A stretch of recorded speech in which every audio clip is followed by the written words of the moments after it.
I'm going to talk to you today about Texas Chainsaw Massacre and about the Texas Chainsaw Massacre franchise in particular. So I'm not just talking about one particular film here, I'm talking about several. And I'm talking about Texas Chainsaw Massacre because I think it offers a really interesting example of contemporary media seriality, and more specifically, the part that seriality has played in the evolution of the horror genre over the last few decades. So from its cherished original in 1974 and 3 sequels in the 1980s and 1990s, to a remake in 2003, which this image on screen now is taken from, then a prequel to that remake, then a further rebooting sequel and a prequel to that sequel, and finally a so-called requel or sequel, requel or legacy-quel or legacy sequel, bear with me. The Chainsaw franchise features a lot of serial entries of different forms, which exemplify some key moments in modern horror cinema. But why the Texas Chainsaw Massacre? Why focus on this and not on, say, Halloween, which is a series with way more installments, or which has a more respected remake than the Texas Chainsaw Massacre does, and 3 new installments. The latest is out this week, featuring its original Scream Queen, Jamie Lee Curtis. So why not look at Halloween? Why not look at Friday the 13th or A Nightmare on Elm Street, which have some 20 films between the two different franchises, including some of their own reboots? Well, I think Halloween and Friday and Nightmare are all very significant horror franchises, but it was Chainsaw which kickstarted the remake boom of the 2000s, just as it was Chainsaw that became emblematic of what Robin Wood described as a golden age of American horror in the 1970s. So from Tobe Hooper's 1974 film, which was highly influential, I'm guessing if people haven't seen it, you've at least heard of it, all the way up to this year's new version of Texas Chainsaw Massacre, via various serial chapters which have contributed to its genre canonization, so kind of contributed in making the original film even more kind of famous. Chainsaw's become the quintessential American horror franchise, and its installments coincide with significant developments in the genre's modern evolution, while being constantly derided for never quite living up to the significance of the original. But I think that the franchise can actually tell us an awful lot about the contemporary horror industry and the place of the film franchise and seriality within that. So I'm going to outline Chainsaw's place in those genre developments, largely focusing on the franchise since the year 2000. And I'm coming to this topic with an interest in both horror and adaptation, and particularly remaking. And remakes themselves exist within a kind of endless stream of illusion and parody, sequels and cycles within popular contemporary cinema. And while research in adaptation studies has reflected on some of these trends and moved away from the focus on faithfulness or fidelity to original sources, studies of remaking have been much slower to catch on, and fidelity has remained a really central, if fairly unilluminating, uninspiring model for analysis. And there's notable exceptions in work by scholars like Con Verivis, Ian Robert Smith, Kathleen Look, and others, who've provided really valuable theoretical understandings of remaking and its intertextual dialogues with popular culture. But too often, other studies claim remaking as creatively devoid and therefore readily dismissed. And horror remakes, lots of which you can see here, are generally seen as kind of the lowest of the low. They're the most visible generic example of a key remaking trend in the 2000s, and that followed 2 decades of sequelizations.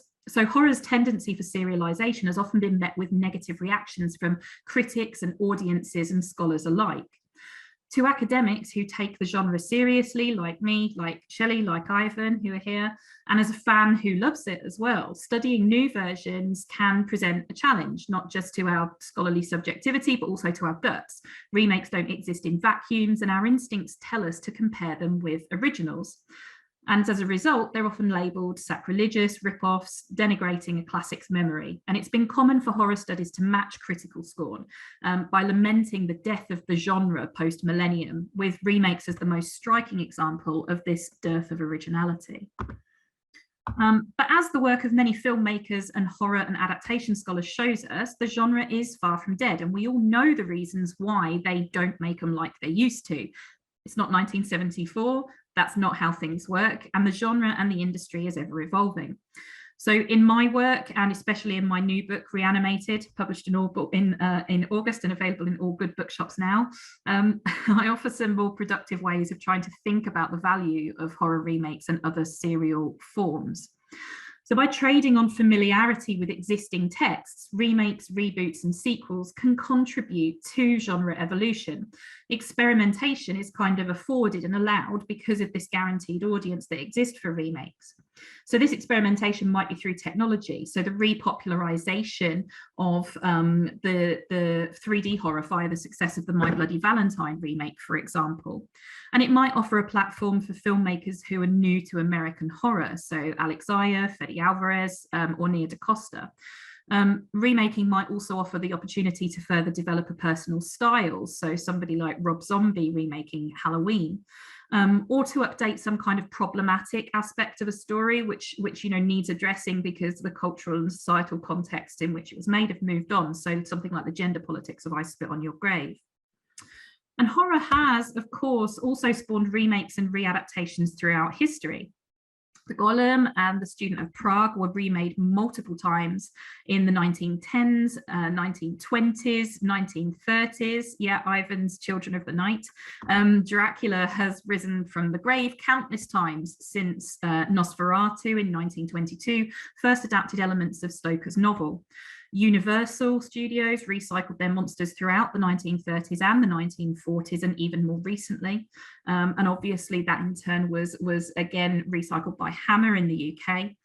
The 1980s, The Fly and The Thing are both well regarded as definitive versions, and a cycle of supernatural remakes in the late 1990s preempted this most recent boom in the 2000s. So the horror remake and horror adaptation is not remotely unprecedented. The synergy between horror and adaptation should also ever be kept in mind. Many of horror's tropes, themes, and associated terminologies, so zombification, cannibalization, resurrection, reanimation, all of these things exemplify the adaptable intertextual nature of horror cinema. Furthermore, both genres and franchises evolve by recycling and referencing earlier work. So in short, then, there are points in response to every accusation of the remake's pointlessness. Now, of course, the purpose of seriality remains commercial, guaranteed audiences for genre films and familiar titles. But as one critic argued, to complain about a certain quality of sameness in American movies is to willfully misunderstand many of the basic facts about why they're made. So, looking at the Texas Chainsaw Massacre, at the 2002 American film market, producer Michael Bay, yes, that Michael Bay, pitched a Texas Chainsaw Massacre remake to potential investors.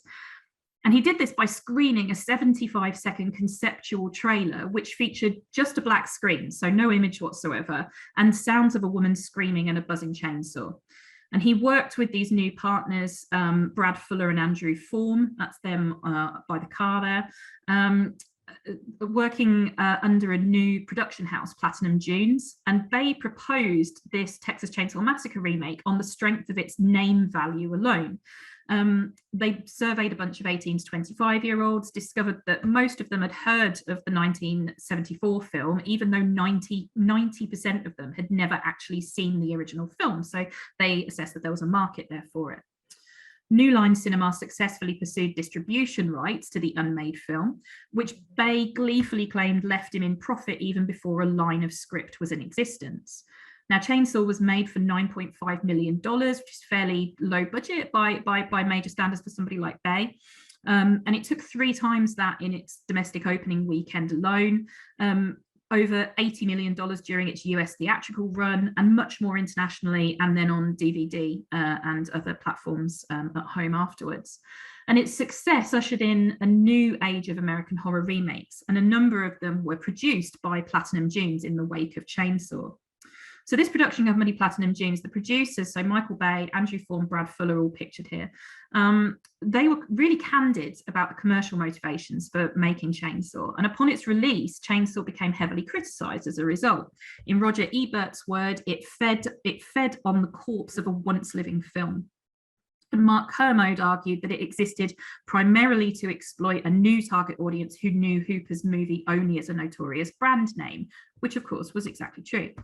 But Platinum Dunes defended their reputation. When asked if the company saw themselves as the house that the remake made, which is a reference to how New Line Cinema became known as the house that Freddie built following the success of the Nightmare on Elm Street series in the mid-80s, Brad Fuller replied, "I certainly think that that's a fair representation. We're fine with that." So they were perfectly happy with being known as the house that the remake built. And this frankness was repeated in lots of features in the horror press. So it was actually promoted within kind of horror fan circles. Magazines like Fangoria, Cine Fantastique, and Starburst. And this was an unprecedented level of promotion for commercial producers, really, in horror, which identified a group of otherwise unconnected remakes as existing distinctively under this studio brand with Platinum Dunes. And the producers combined this with eager claims of their love for the genre to not only reassure fans of their respectful intentions for new versions, but also to align themselves with those audiences. So although it was questionable, there was an upfrontness about their approach, a kind of, hey guys, let's not pretend this isn't about money, but don't worry because we love these original films too, and we're going to do them justice. So the producers consistently made nostalgic references to their own memories of the original films. They made pledges to honor the sources, to stay true to characters and so on. And this was heavily promoted in the horror press.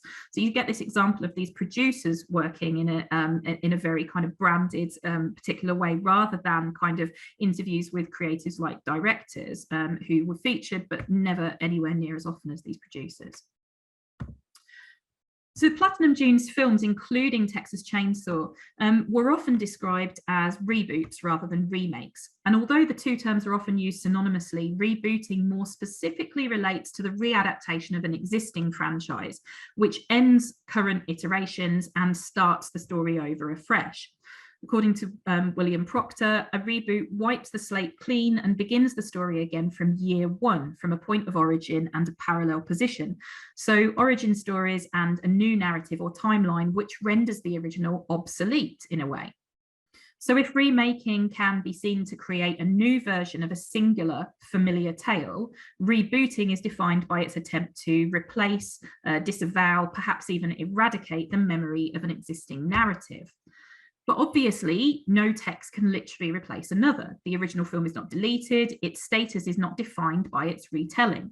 And as Proctor notes, rebooting does not eradicate the iconographic memory of the cultural product. But discussions of reboots, including Proctor's, do make reference to replacing, overwriting, and renouncing, as if their very existence challenges that of an original film.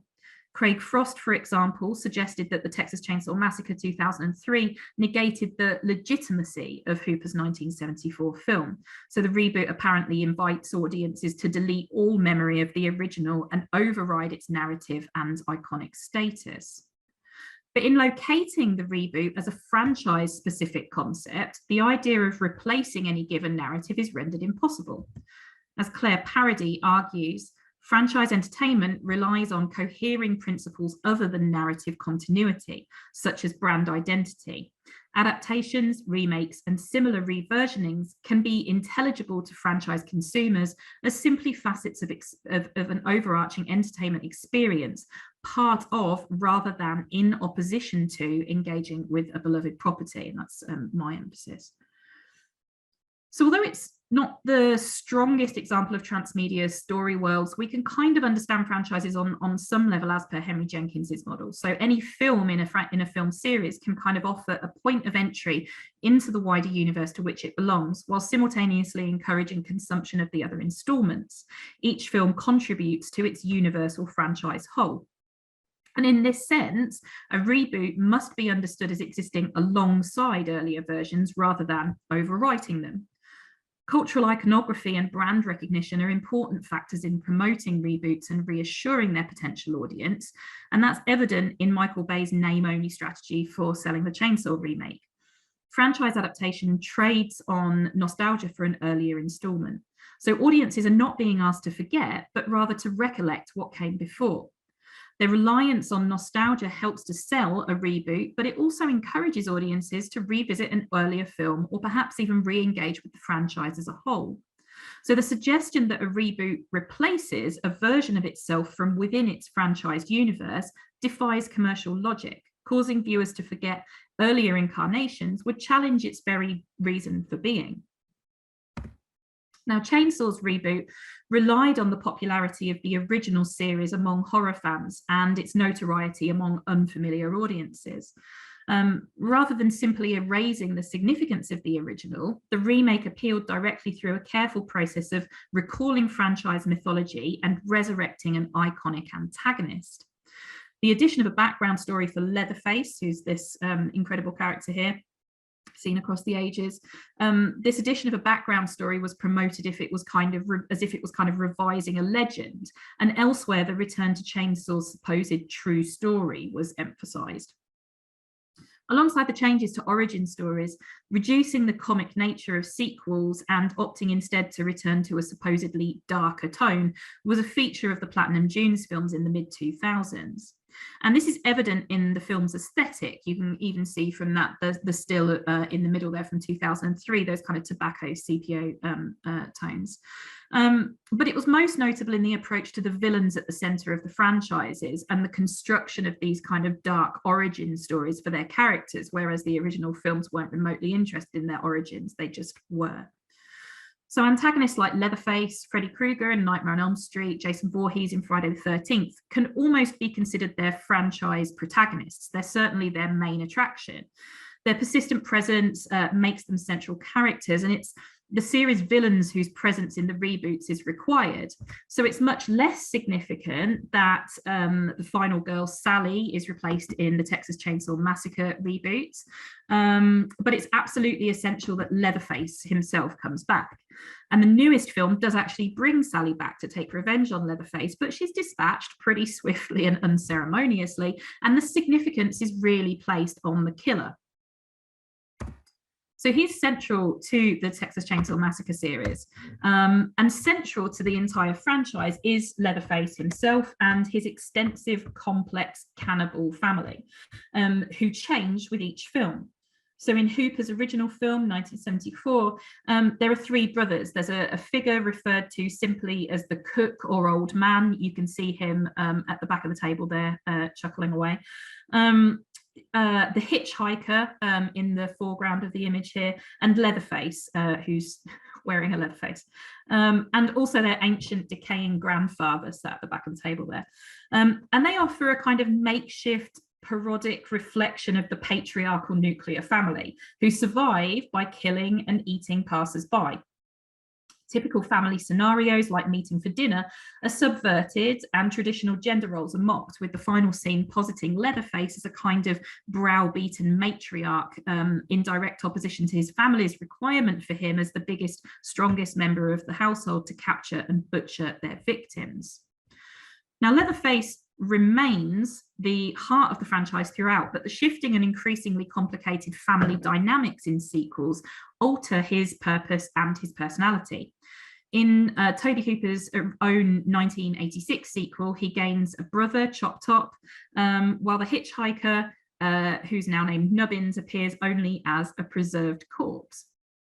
And Hooper emphasized the kind of blackly comic family humor here, which he felt that many viewers have missed in the 1974 film. It has this kind of dark, humorous undercurrent, but a lot of reviewers, a lot of critics, a lot of audiences have kind of missed it in the 70s. So Leatherface is a sympathetic character in these first installments. He's mistreated by his family. He's very fearful of outsiders. There's a suggestion that he only kills of his own volition in self-defense. He usually kills intruders only. And otherwise, he murders on command through family loyalty. And this sequel introduces this phrase, the saw is family. This becomes a family motto in Leatherface, the Texas Chainsaw Massacre 3 from 1990, when he's gifted a saw with an inscribed blade. But the sentiment is confused because the family from the first two films, which had already become kind of complicated in the second film, it's confused further. The family have now been replaced by Leatherface's own daughter, a new trio of brothers, and their mother. And by the final sequel, Texas Chainsaw Massacre: The Next Generation in 1994, Leatherface lives with two entirely different brothers, although the film's final act implies that they're not a family at all, but one group of many worldwide positioned by the Illuminati to install horror in the popular, in the general populace. I'm going to have a sip of water and give that a second to sink in. So yeah, Illuminati, Texas Chainsaw Massacre family. It's quite the reveal. So family connections are difficult to establish in these later films in particular, and this suggests that separate narrative universes exist in opposition to Tobe Hooper's first two films. So we already have a question here about the role of sequels versus the role of reboots in franchise continuity. Leatherface also changes as well. In the third film, he's independently aggressive and unremittingly violent, and he kills for fun. In The Next Generation, he reverts back to a more nervous, childlike state and responds to orders from his relatives. So the albeit very twisted family values, which are central to the first film, family loyalty, killing for necessity, and so on, these are challenged throughout the sequels. The 2003 Platinum Dunes Chainsaw takes the convoluted familial unit as its starting point for rebooting the franchise from scratch. So this isn't interested in appealing back to Hooper's narrative, it's starting over. But this version instead takes existing archetypes. So it takes a patriarch, a grandfather, an idiot child, and creates a new family out of them. Leatherface is reinvented as Thomas Hewitt, and he's given a sympathetic backstory. He was severely bullied as a child after tumours ate away at his face. And the family consists of aggressive father figure Sheriff Hoyt, who's played by Ali Ermey in what's essentially a reprise of his Full Metal Jacket role. It's very, very similar. Mother figure Luda May, an uncle, a young boy, and two aunt-like figures. And it's implied that many of the characters are inbred and that new young members are acquired by kidnapping the children of their victims. The 2006 prequel to this film, also a Platinum Dunes film, Texas Chainsaw Massacre: The Beginning. This provides an origin story exploring how Thomas Hewitt becomes Leatherface. So the film opens with his birth to a slaughterhouse worker on the processing plant's floor, and he's later found in a dumpster by Luda May, this mother figure, who takes him home to raise as her own. Now, according to screenwriter Scott Kozar, the changes to the family were made to ensure that audiences were surprised and also to redevelop the family unit as some kind of composite monster, while keeping the focus on Leatherface as a sympathetic character via his disability and bullying. And throughout, his family insists that he's a poor, sweet boy who's no trouble. He keeps himself to himself. Direct quotes. Leatherface does act on instructions from his relatives, but he's also seen to be independently, gleefully violent, much closer to the Leatherface of the third franchise installment. So there's no attempt here to present him as the kind of feminized substitute matriarch that's seen in a number of the earlier films. And adding three maternal figures to this composite monster family means that there's absolutely no need for him to be presented that way. So the reboot is rewriting the history of the family and Leatherface then, but it also promotes a return to a darker tone than the franchise ending at The Next Generation would have allowed. After the Platinum Dunes films, the franchise's rights were acquired by Lionsgate Films, and the resulting film, Texas Chainsaw 3D, returned to Hooper's original timeline and characters and opens with footage from the original film, with Sally Hardesty escaping the family's home. But the film immediately breaks franchise continuity by having a huge extended family in the house, as opposed to the kind of small semi-nuclear unit of Hooper's film. So the patriarch, Drayton Sawyer, is played here by Bill Moseley, who plays Chop Top in Texas Chainsaw Massacre 2. So this is no doubt homage, but the effect is very confusing because you're starting to get these kind of little references, little flashbacks, shoutbacks to previous films, but that don't make any actual sense within the continuity of the series. So in this film, in Texas Chainsaw 3D, a police siege leaves the entire family dead, with the exception of a baby girl who's subsequently adopted by a local couple. Now, as an adult, Heather is a butcher who brings home animal bones to turn into art, just to make her family connections super clear. And really on the nose, and she learns her true identity and she returns to Texas to collect an inheritance, where she encounters her cousin Leatherface. And the film ultimately adheres to the franchise emphasis on family loyalty, as Heatherface joins Leatherface and becomes a killer herself.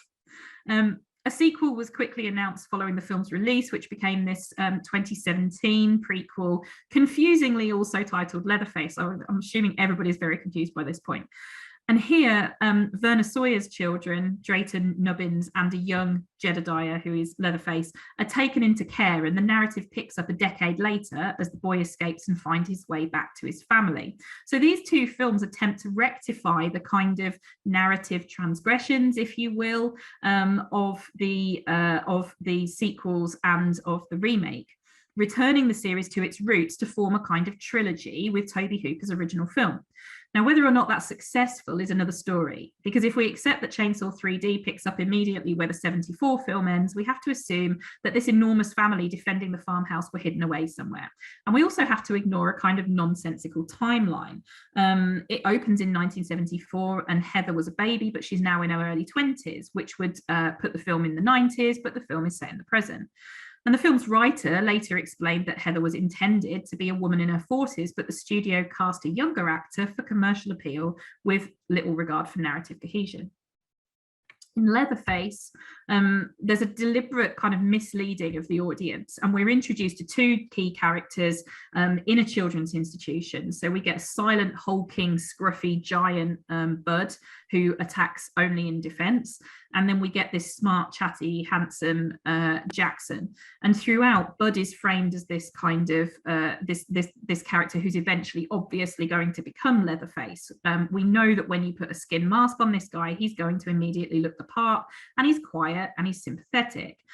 But there's a twist. Bud is killed, Jackson's shot through the door, his mother straps up his face with a leather mask, hands him a chainsaw and instructs him, show them who you are, Jed, nobody messes with our family.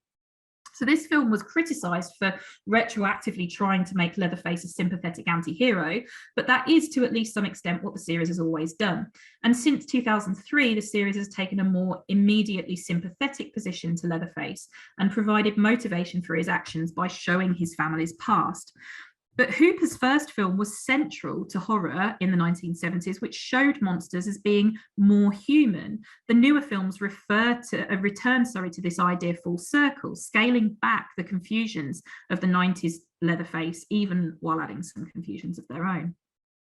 Now, finally, in this very confusing timeline, we get this year's film, Texas Chainsaw Massacre, handy clear title, which is an example of a relatively new serial category, the legacy sequel, requel, or legasequel. And this is akin to a mix of a remake or a reboot and a sequel. Now, requels return narratives to a point immediately following an original film.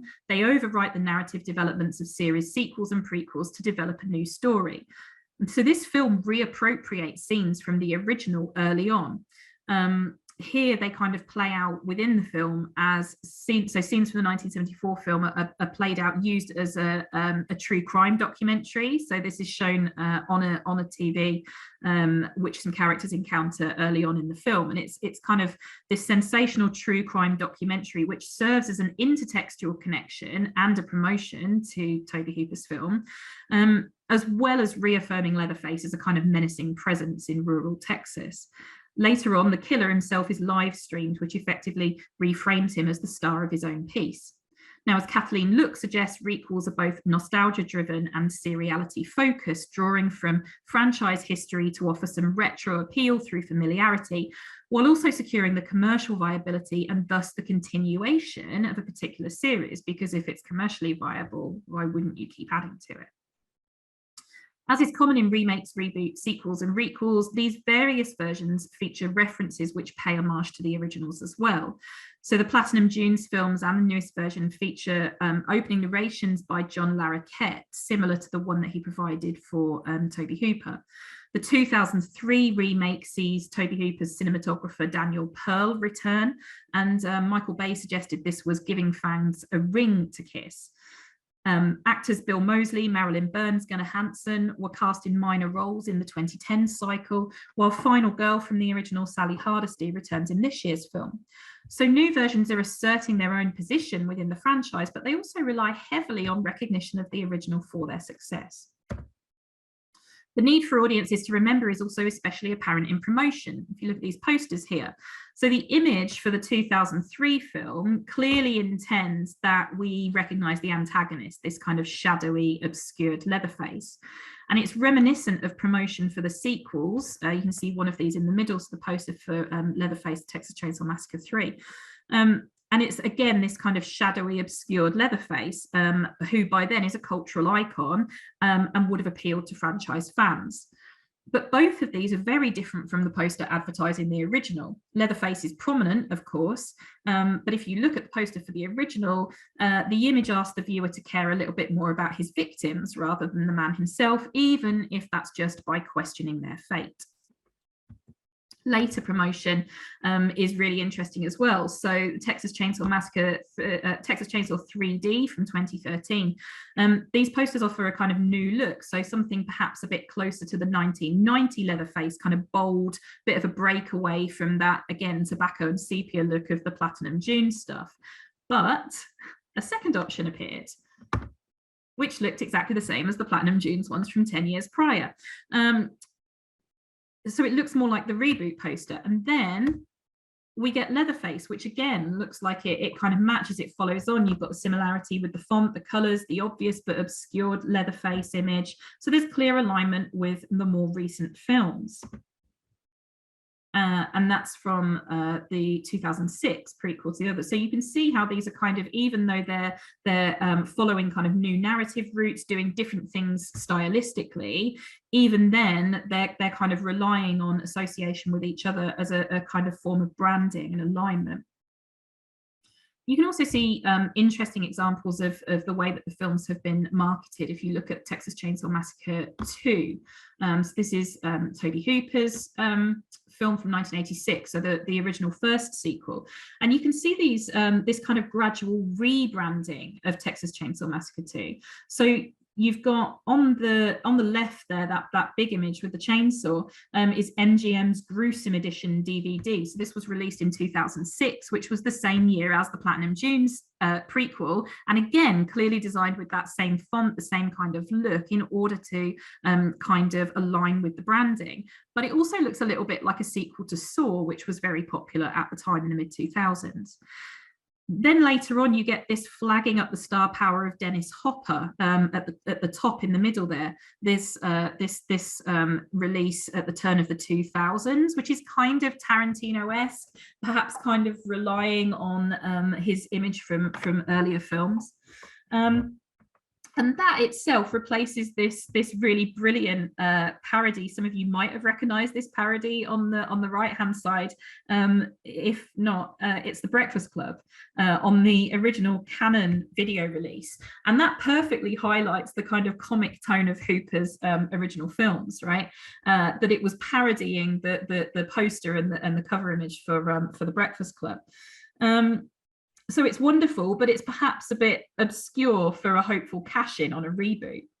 So there's a sense here that this 1986 installment was reframed at various different times for various different audiences.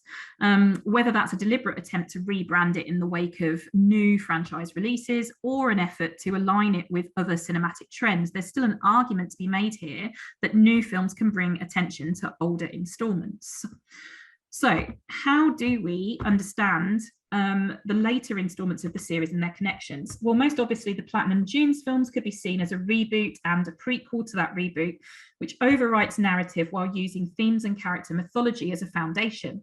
But did the Platinum Junes films become failed reboots, reduced to two standalone attempts when they didn't reignite the franchise? Does a failed reboot become a remake once its attempt to restart a franchise is unsuccessful or abandoned?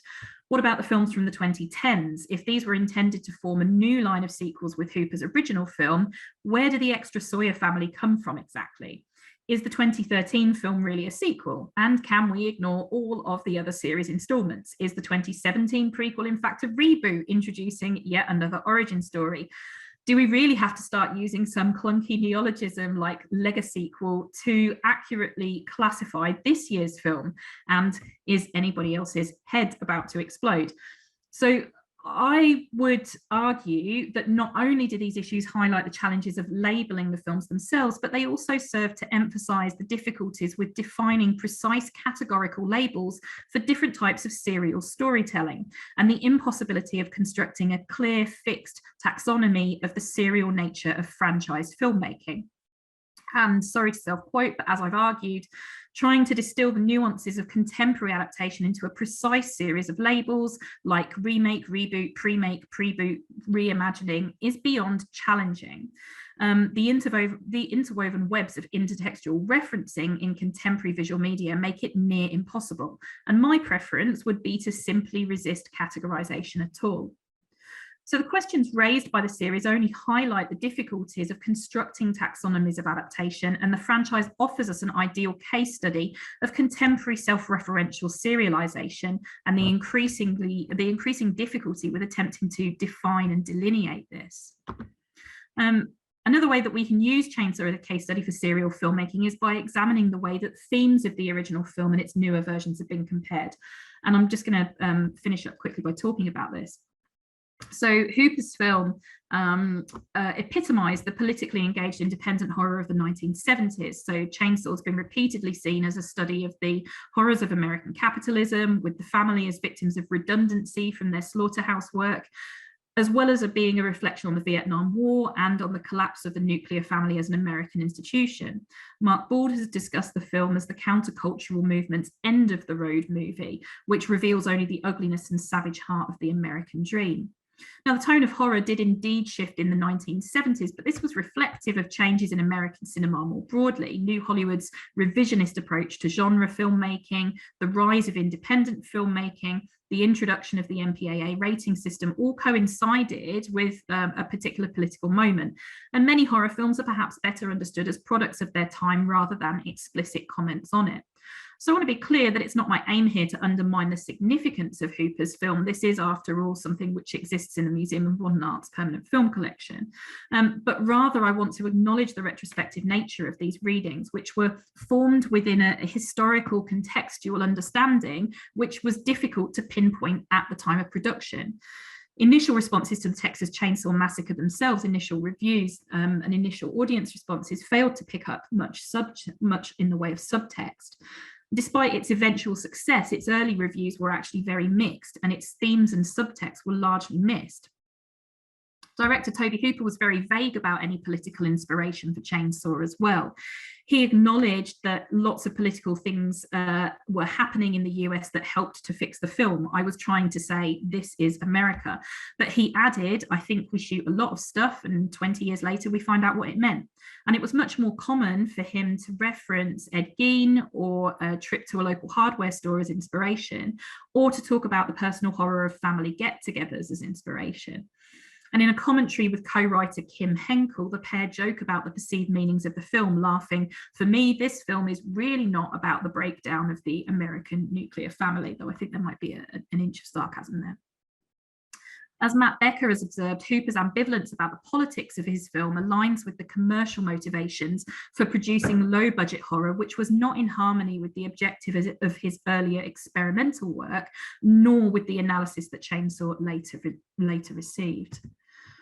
Now, this status awarded to the originals over time has affected the response to newer versions, which have generally been thematically considered in one of two ways. Firstly, as meaningless copies, which dispose of any allegorical commentary, or with contemporary subtext jammed in some kind of effort to mean something. And in the latest film, for example, there's some very clumsy themes of gentrification and generational conflict that don't quite come together. In the case of the mid-2000s Platinum Dunes films, these were often aligned with a cycle of horror cinema that was suggested to reflect post-9/11 America in a kind of equivalent way to the 1970s films. So Linny Blake argued that the reboots pay homage to their 1970s predecessors by subtextual reference to the war on terror as an equivalent to the Vietnam War. But this fails to understand Massacre as an adaptation. Leatherface's habit of wearing the skinned faces of his victims is described by Blake as a kind of neurotic mask behind which he hides, as sure as the unseen and faceless terrorist threat is said to invisibly pervade the paranoid nation that is America post 9/11. Kevin Wetmore goes even further, asserting that the remade slasher film allows us to contain and control our terror at the faceless killers who are out to get us. Osama bin Laden is Jason, Freddy, Leatherface, and Michael. Now, these statements ignore the most literal and crucial factor in Leatherface's mask-wearing habit, though, because he's a new incarnation of an iconic monster in an equally iconic franchise. He wears skinned faces because that is what Leatherface does, and he has to do that here if the remake is going to stand a chance of acceptance by Massacre fans or familiar audiences. I also think it was a slightly reactionary and possibly quite problematic way of responding to films that came out in the wake of 9/11. The Chainsaw remake retains the original 1973 setting of the first film, and this perhaps renders it as an unsuitable vehicle for commentary on the socio-political climate in which it was made. So while it's been included in discussions of these post 9/11 horror films, studies of its contemporary meaning seem a little stretched. And the reboot itself often misses opportunities to even make the slightest reference to Vietnam, even though it's set in the era. Strikingly, there's little allusion to the troubled decade at all within the remake. So the date is stated in the opening credits, there's a mention of Lynyrd Skynyrd, and there's a camper van, but beyond these details, the setting could be mistaken for the present day. And the narrative also draws more distinct differences between us and them than the monsters and victims of the 1970s films. It's much more ambiguous about the family's cannibalistic nature and therefore their need to kill in order to survive. So there are not just no coherent allegories for post 9/11 American society here, there are also no real reflections on the 1970s when it's set. David Bordwell has challenged the insistence on positioning fictional films as reflections of the social and cultural zeitgeist. He argues that defining cinematic moments solely by their association with a particular political moment neglects other crucial areas for analysis and reduces audience engagement with the films to that of some deep socio-cultural resonance, ignoring the reasons which other viewers might watch popular cinema. So, for leisure, for social bonding, for curiosity, or even for education. And these reflectionist readings seem quite distanced from the reception contexts of the remake. There's a suggestion based on critical and fan response that references to the socio-political context of either the 1970s setting or post 9/11 production were not only unanticipated in the remake, but that their lack was not a dominant factor in shaping audience response to the film either, that audiences really weren't looking for that. So remakes are not necessarily concerned with constructing equivalent messages, or retaining broad audience appeal through connections with originals is much more important to them. So it might even be suggested that any vague metaphors the films do feature are perhaps included in order to further honour their sources. But their lack, however, does appear to remain a problem for a number of critics. And the dominant scholarly approach to understanding the films is to assert what the films might be saying, regardless of the fact that this might be the least interesting or relevant thing about them. Considering the new versions in this way ignores the processes of adaptation at play in remaking, and at the same time it refuses to consider how films function in the genre at the time of their own making. It ascribes an essentialist kind of way of reading that insists on thematic comparison to their source texts, removing other possible understandings, and it forces them to fit within a convenient framework which corresponds to that of the original films, rather than considering new versions on their own merits. The Chainsaw example highlights a number of problems with crediting clear political sentiment to the films of either era, not least that these interpretations are retrospectively imposed, and they assume that audiences only engage with the films on account of their political significance. Texas Chainsaw Massacre 3D, that you can see that, not 3D, sorry. Texas Chainsaw 3D was released in 2013, so almost 10 years now. And this was among the final flood of films in that key remake cycle of the 2000s and early 2010s. It was financially successful, but critically it fell very flat. Leatherface, which was the sequel to that, perhaps missed the boat entirely. It felt a lot like a Platinum Dunes Chainsaw film, and perhaps a decade too late. Things had kind of moved on a bit by then. And that was right at the end of the 2010s, when new versions of horror films were more likely to appear in more interesting TV remakes and adaptations rather than on film. So series like Bates Motel, Hannibal, and Scream. Distribution issues and the time that it took to get Leatherface released meant that Lionsgate and Millennium Films lost the franchise rights, which were picked up by Legendary Pictures in 2018. And this resulted in the most recent film released by Netflix in February this year, Texas Chainsaw Massacre, which you can see the poster for here. And this capitalized upon the recent trend for requels or Lego sequels seen in other recent franchise entries like Halloween, Candyman, and Scream. The poster's tagline, "The Face of Madness Returns," only emphasizes the argument that rather than replacing existing franchise lore and iconography, new versions seek instead to reanimate, to recollect, and to reinstall. Continued reversioning plays a part in canonizing a series and its key characters, and so these films contribute to franchise legacies. They retain core motifs while rewriting their origins, just as stories are told again and again with central similarities but surrounding differences. And in order for these retellings to function within their series and find an audience, they have to adhere to the limits and iconography of their myths, even as they try to expand or rewrite them. So I've used the Chainsaw films here to explore just some of the issues which arise in studying seriality and contemporary horror cinema. And I hope that I've outlined some examples of how these films can be considered as intertextual adaptations, which both draw from and help to shape their franchises and the genre rather than as simple derivative copies. The series demonstrates the tensions between our desire to retell and rewatch familiar stories in new ways, while insisting that classics are respected and not massacred. And that's me done. Thank you. I'm very happy to discuss it and glad to take questions. Thanks. I'll stop sharing my screen. Whew. Okay. Hi, Laura. Hello. Sorry, Shelley had your hand up first. I didn't see it. I'm terribly sorry. I'll be quick. I hugely respect your emphasis on the commerciality of these films. Yeah. It's easy to forget that the single most important thing for the film and television industry is the money. Yes. At a certain level, nothing else matters. Even if you're Ken Loach, nothing else really matters. You've got to have the money to do it. Yeah. Well, I think you know that quote that I used at the beginning. I mean, it's a quote from a critic that's basically saying, you know, for even though you know, to complain about kind of repeated elements and sameness in popular American cinema is kind of, you know, willfully misunderstanding the reason why a lot of films exist.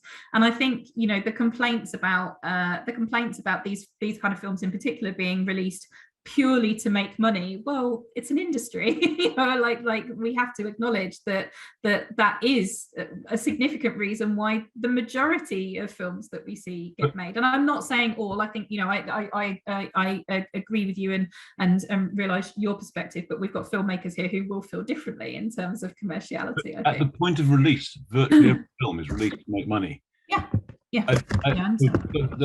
Many at the point of conception. It's not to make money is possibly the wrong metric, but it's all about money. You know, if you can't afford that helicopter shot in your documentary about the downtrodden masses, you have to do it differently. Yes. Yeah, I think it's interesting. I mean, commerciality is often the thing that is kind of leveled at adaptations and remakes as being kind of their major fault. But, you know, again, it's kind of fundamentally ignoring the fact that they are produced within the context of an industry looking to make money. So yes, I agree with you. We had Rebecca O'Brien, who is Ken Loach's long-term producer. Yeah. And Ken Loach is misunderstood if he's not seen as being a commercial filmmaker. Commercial filmmaker in certain very precise contexts, particularly in Europe, where O'Brien's European backers know that they can make money out of a Ken Loach film. Yeah. And that's why they do it. Why would they not? Yeah. That doesn't mean that Ken is a commercial filmmaker. It means his filmmaking has a certain commerciality to it. Yeah. There's there's a really interesting article actually, Shelley might remember. I can't remember who wrote it, that we used to get the level fours to read. We did a week on British national cinema and on Loach,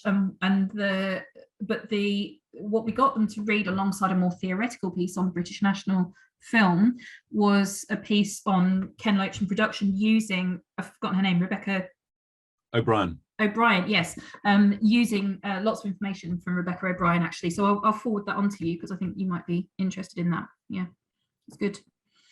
Yes, but yes, good point. Agree with you. I don't know who had their hand up first, but Nick was on screen first. So I'm gonna go to Nick. Shelley was first. Okay, Shelley then. Hello, just a quick one. So I was gonna ask you what your favorite line is from the Friday the 13th remake, but I decided against that. So I wanted to ask. I'm not gonna say that out loud on a recording. No, definitely not at lunchtime. So you've done this book now and it's out in the world and we're very, very proud of you. And I know Thanks. Kendall Phillips at the launch event called it the definitive account of horror remakes, which was very, very nice. Not a lot to live up to, yeah. Okay. I wondered, is there an area of remakes you didn't get to cover in the book or something that's happened since you kind of did your that's where I'm going up to cut-off date that you want to delve into still? In other words, are you planning a sequel to the remake book? Very nice. I'm certainly not going to remake it. It took too long. No, don't do that. And it was too stressful. So I'm certainly not remaking it. But I think that there's two key trends. So I kind of stopped the conclusion of my book. It kind of focuses on the period around 2013 when things seem to dry up in terms of film remakes, because my book focuses largely on remakes. But there are two key trends that have come along since then. The first is this shift towards television adaptation. So things like Bates Motel, like Hannibal, The Exorcist, various Stephen King readaptations, various other things that I can't remember right now, but I've got a list of about 20 of them in the conclusion, and I don't get to talk about them in much depth. There's a little bit on Bates Motel in there, but not much else. And I think that's really interesting that they kind of moved from single individual films or kind of franchise serial forms to to kind of longer series format, which allows for kind of the exploration of more kind of more playful experimentation with narrative and so on. I think particularly that's really obvious in something like Bates Motel or Hannibal, where you're kind of going off kind of sideways and exploring kind of new stories with these kind of like very iconic characters. So yeah, that would have been really interesting. I'd like to do something more on that, although Stella Gaynor's got some very good work on that out there now. And the other thing is this kind of, I mean, we're talking about it as a relatively new trend for the legacy sequel, which I hate trying to say it, the legacy sequel, the requel, the legacy sequel, like however you want to describe it, which one of the things I think is really interesting. I am doing a little bit on that. I'm looking at why can I not think the name, the Shining sequel, Dr. Sleep. Yeah, Dr. Sleep. So I am doing a little bit on Dr. Sleep from that kind of perspective at the minute. But we're talking about that as if it's a brand new thing, and in horror, particularly in these franchises, it's really prominent right now. So starting with Halloween in 2018, which you've now got these 3 chapters, the final one's out this week, and is already getting battered by the look of it, and Candyman, and Texas Chainsaw Massacre that came out this year, and something else that I'm forgetting that you'll remind me of. I mean, not right now, I won't, because my brain's mashed potatoes. Excellent. Okay, yes. But these films, this is what those key franchises seem to be doing now, is these kind of like returning back to the second installment and remaking that. Yeah. So these requel, legacy sequels. So Scream, the very obvious one. Yeah. I think what's interesting with that is that this isn't a new form. It's being discussed as if it's new. It's not new. It's not new in horror, yet alone anywhere else. Bates Motel did it. So I did Bates Motel in 1986, I think, like something like that, did it. And Halloween H2O 20 years later in the late 90s. So this is something that isn't entirely new, but I think it just goes to demonstrate this kind of obsession that we have with categorization, taxonomies, you know, like trying to coining the label term. things and coin the terms, when I actually think that you know, the way that we make, you know, the way that we make film with kind of existing or recognizable characters and stories is so kind of intertextually bound. Adaptation now is so kind of, you know, intertextually bound, fast spanning, drawing influence and reference from various different sources, that it actually becomes really, really difficult to categorize things. And although it's our kind of our human nature to do so, as well as kind of like, you know, there's a scholarly drive to do it, everybody wants to be the first to kind of coin a new term and to define something really precisely. I just don't think it's possible to do in a way which is either satisfactory or satisfying. So I don't. So I try and avoid it. Which, yeah, I don't know if that's a grand plan, but I've never liked it. So yes. Anyway, yes. To answer your question, those two areas: the TV adaptations of films and the legacy sequels / requels / legacy. Don't try it. I'm going to stop doing it. Cool. Yeah. Thank you. Thank you, Nick. Good morning. Hi, Nick. I'm in the uncomfortable position of asking an incredibly naive question to an expert and a group of experts, but I'm genuinely interested in this. I'm not sure if I've ever seen a horror film.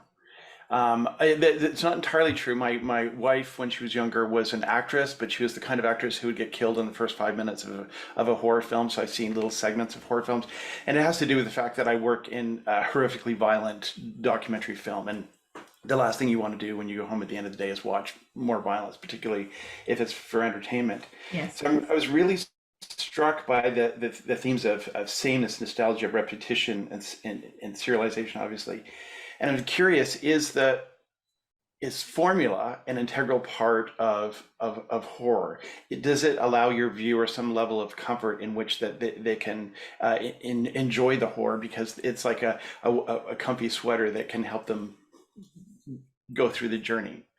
That can help navigate. Yeah, I mean, I guess so to some extent. I mean, the obvious answer is that everything that we watch, we have a subjective response to, right? We're going to respond to things in very different ways. And what is horrifying and unpleasant for somebody to sit through might be very cathartic to another person, or might be very comforting. But I think that kind of idea of ritual, of kind of ritual, of repeat, of returning to things is perhaps kind of comforting. Yeah, absolutely. And I think that that's true of all genres to some extent. There's a, you know, genre evolution theory would have us see the way that genres progress as kind of a pattern of sameness and difference, that genres would evolve by kind of repeating key things, key narrative beats, key tropes, key themes, key iconography, but bringing in new things and introducing new aspects all the time. And I think that the same is probably is at least as true of horror as it is of other genres.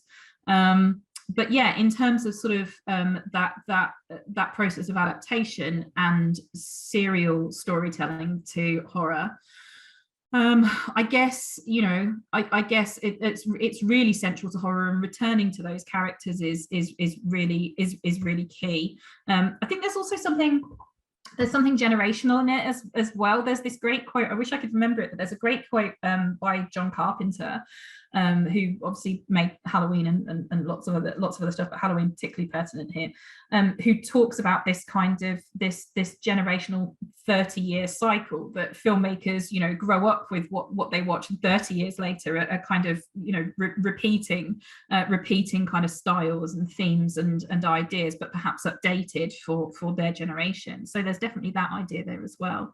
Yeah.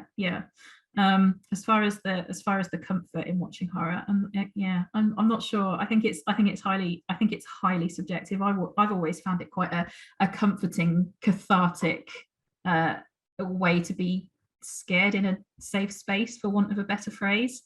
Yeah, for sure. You need to let me know some of the films where your wife meets a grisly end in the first moments. I'll check them out. Thank you. Thanks, Nick. I'm not sure if it was Dan or Stephen, so I'm going to go with Dan. Oh, it is Stephen. Okay, it's Stephen. Off you go, Dan. Yeah. Oh, well, thanks, Stephen. Thanks very much, Laura. Thanks for inviting me to these series. That was super interesting.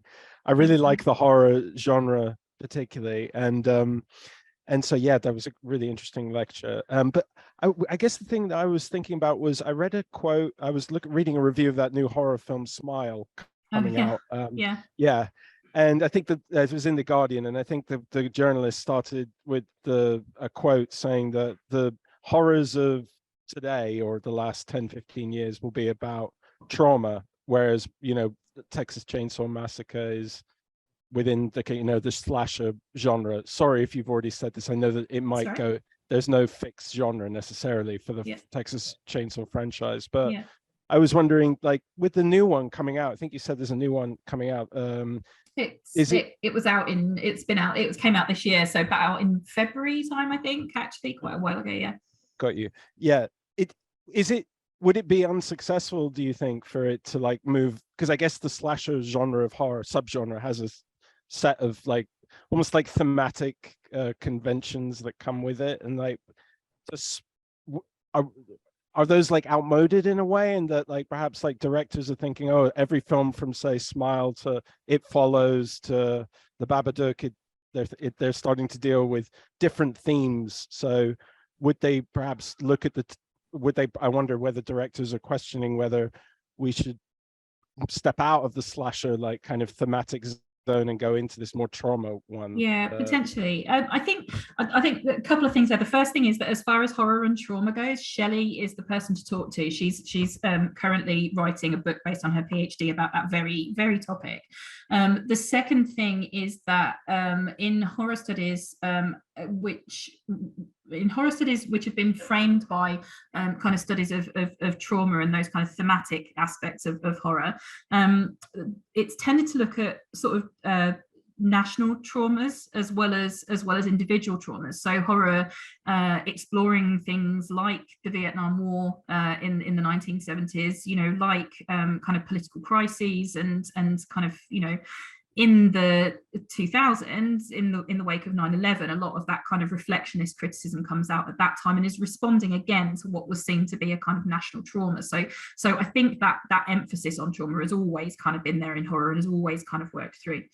As far as Texas Chainsaw Massacre and slasher goes, I think it's slasher's a really weird category because it started off, to very specifically referring to a really key cycle, which is kind of best exemplified by something more like Halloween or Friday the 13th, and is seen as kind of very formulaic. Texas Chainsaw Massacre gets kind of drawn into those kind of categories as a kind of proto slasher, along with something like Black Christmas from the same year, but doesn't fit very easily for a number of reasons, for a number of kind of narrative and thematic reasons. So I think the slasher is an interesting example of a kind of something which has something which was kind of seen as a very precise cycle at the time that it came out, from around 78 to, there's a great book by a guy called Richard Knoll called Blood Money, which is about this early slasher cycle and is specifically about kind of the financing, the industrial context behind it. So that's really, really interesting. If you're interested in that kind of thing, I'll send you a recommendation. And he talks about this very specific cycle being kind of from Halloween up to sort of 1981, 1982, which is really only a period of 4 years. And once you move beyond that, we're no longer talking about cycles. Something's turned into a subgenre, which in itself then becomes something which evolves, and there are new contributions over time and new things being drawn into it. So yeah, I'm not sure if that answers your question. I've babbled a lot, but yeah, hopefully it's some ideas anyway. No, that's great. Really, good. Yours and Shelley's work sounds super interesting. Thank you so much. No worries. Thank you. Stephen. Yeah, thanks for that, Laura. It's really, super paper. It made me think about loads of questions I'm addressing in my own work, which is not in film, but it's still about how you tell stories. I wanted to pick up on a point that Chris made, and I might have misunderstood him. So he's a man of otherwise sound judgment, so I know he'll forgive me. The idea that it's about money seems to me to kind of miss the point a bit. In fact, significantly, I'd suggest, because the issue surely is that it's what stories we tell in order to leverage that money. I read something on, for example, the proliferation, hard to say, of pornography on the internet. Now, there's nothing more designed to make money than pornography on the internet. That's arguably its sole purpose.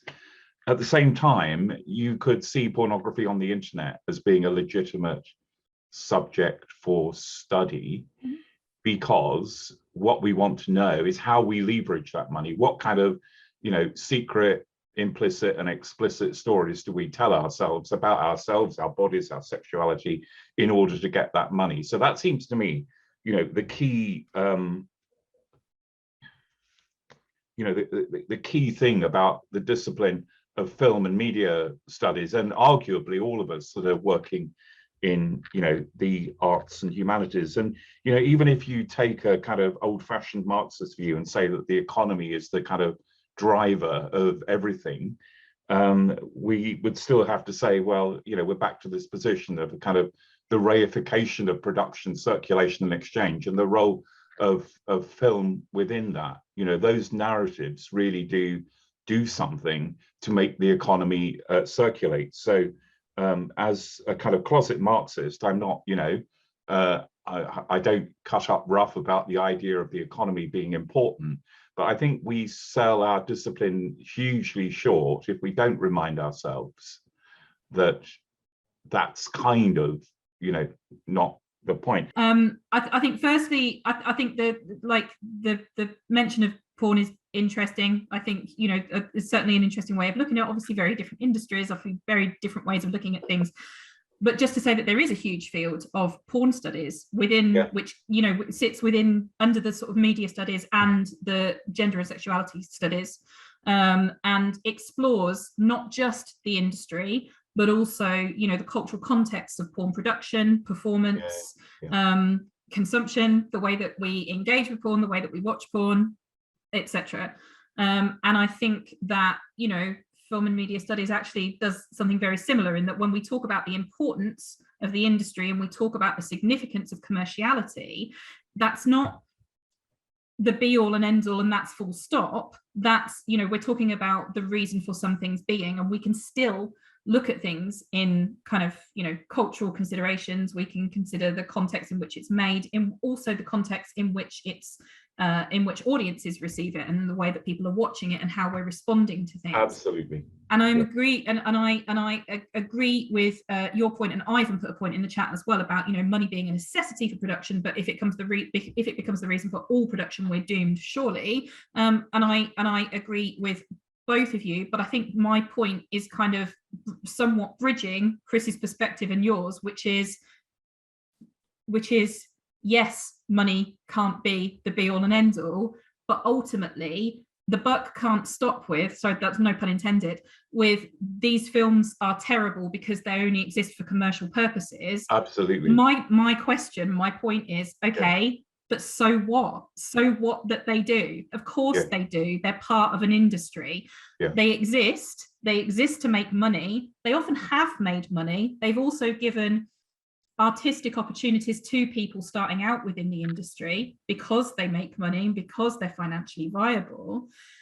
And then so what? Let's go one step beyond that and talk about aesthetic, talk about kind of cultural context, talk about reception, talk about various other things. But the money is the starting point. It's got to be there in order for those things to exist. Chris, can I just say I have a larger purpose to try and challenge the assumption that films exist somehow in a galaxy far apart from their process of production, their financing, their audience reception, the venues in which they're watched. We've just seen the Film House and the Edinburgh Film Festival go bankrupt in a major and almost uncommented blow against everything, Stephen, you're talking about, the primacy of culture. I said in the chat, there is a dance between the money and the content. And the two are the Hollywood phrase. The problem with the film industry, film as an industry, is that it's an art form. The problem with film as an art form is that it's an industry. Good films are made just to make money. Bad films are made just to make money. Films which were seen as being bad at the time become good and make money. Films that were seen at the time as being good become schlock, you know, whatever. But that the makeable, many good films, about 18% of films in the UK which go into active development, active finance development, ever get made. 18%. The figures are even higher in the lower in the United States, where Hollywood churns through hundreds of projects which never get made. There are writers particularly who've made a career out of writing films that never get produced. There is a change over time between what stories are financeable and get made and what stories are not financeable and don't get made. I'm not arguing for primacy of money over content, but the money is such a core part of the content that is doable. We're reaching a point now where we may be seeing, I'm not going to be over dramatic, we're seeing challenging times for British independent cinema because the streamers are absorbing so much money, so much talent, so much time. It is almost impossible to get a non-mainstream, i.e. independent British film, whatever the subject matter, off the ground. This is really important. This is important for what comes later, the sort of splendid analysis which we've just seen Laura do today. I think, whilst not every analysis of cinema or film or cultural studies or whatever needs to be about the cash, Laura's point that these films are in some respects inflected through the fact that they are made for money, to make money, is an important one, and is the same for Ken Loach. I think it's about I think it's very much about looking at things quite holistically. From my perspective and my approach to understanding these things is because I'm under no illusion that the things that I research do tend to be popular forms of cinema, and that there are, you know, within my book there are a number of very interesting aesthetic experimentations and a number of very interesting kind of cultural readings, but that all of that only exists because there is a moment within the industry and for audiences which the production is responding to, so that all of those things have to be taken into consideration and have to be put into context is my kind of key thing. I think quite often we're kind of inclined to look at it as one or the other. Can we, you know, are we only looking at the artistic intent and the aesthetic and the way that people receive and respond to things, or are we only interested in looking at the commerciality and the industry kind of side of things? And if you actually mash those things and gel them together, it can tell us an awful lot about filmmakers and about audiences and about the films that are produced. And I think that combining those things is perhaps, you know, a more effective and a more illuminating way of looking at these things. Good, Laura. Yeah, I'm going to move on because I think we've talked about this stuff a bit, and I can see a couple more questions. But thank you very much, both very interesting. Pete asks what my thoughts are on legacy sequels in the streaming era that relate to cultural memory and erasure. Is there a material threat to the legacy of horror sequels in a culture that only recognises the continuity of the original? It's a really interesting question. What I do think is really interesting, particularly with the legacy sequels, there's just no way for it to not sound confusing when it tries to roll off my tongue. It's just not there.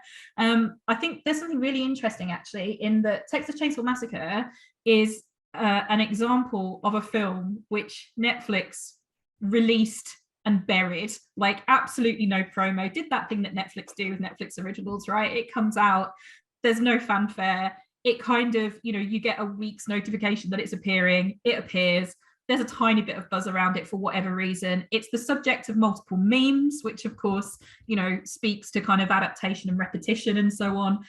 And then it vanishes and then it's gone and it's buried and nobody cares anymore, you know, effectively.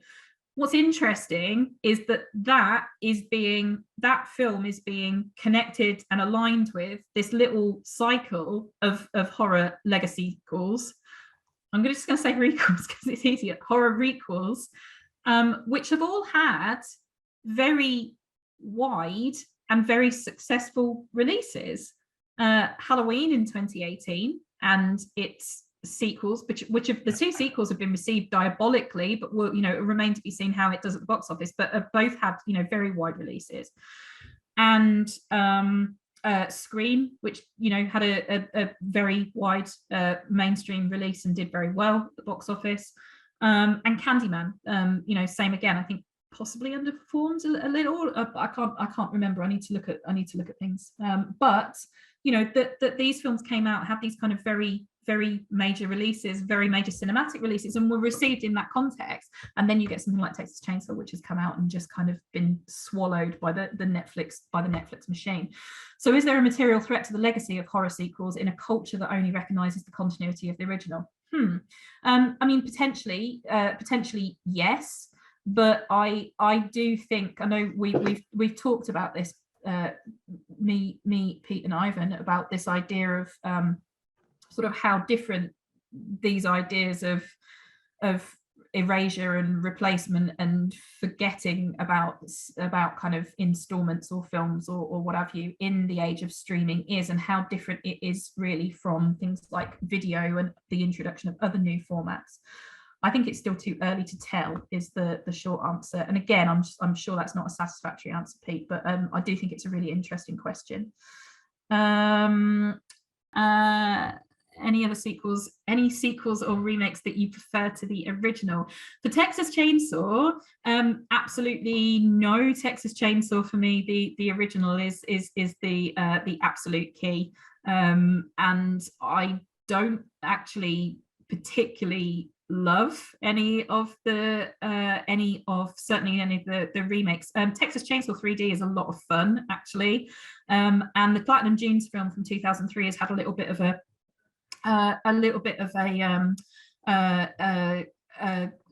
what's the word I'm looking for?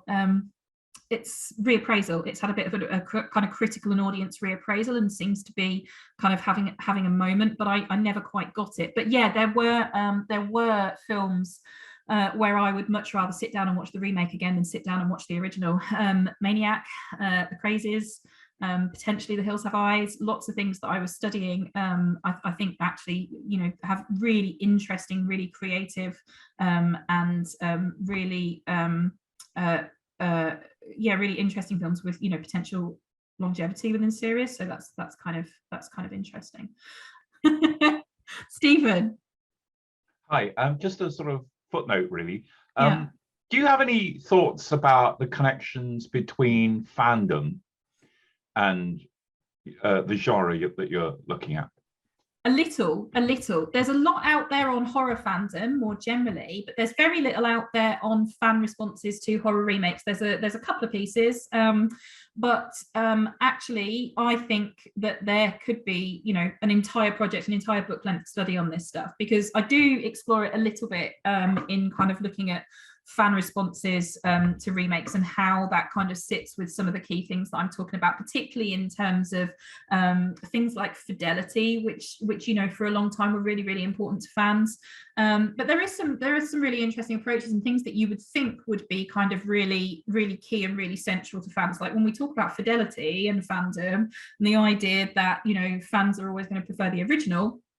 There's some work out there. Matt Hills has done a great study on different versions of The Ring, Japanese horror film, which was remade in the US in 2001, I think, and did some amazing analysis, some fan discourse on fan sites, and found that actually fans tend to champion the version that they saw first. So not necessarily the version which comes first in kind of canon or in a franchise, but if you happen to see the remake first, that's the one that kind of imprints on you, I guess, that kind of matters, that means more to you, generally speaking. It may not always be true, and you may kind of like adjust as you engage with other versions, but generally speaking, that was the one that they kind of seem to prefer. So there is some interesting stuff out there.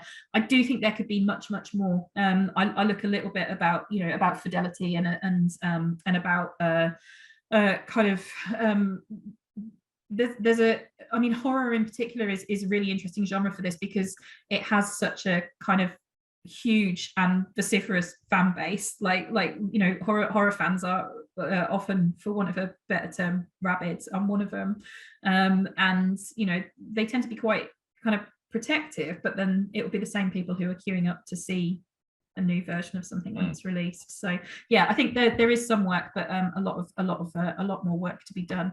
I'm just enjoying looking through the chat to see other people's responses to things that they think are more enjoyable than the originals.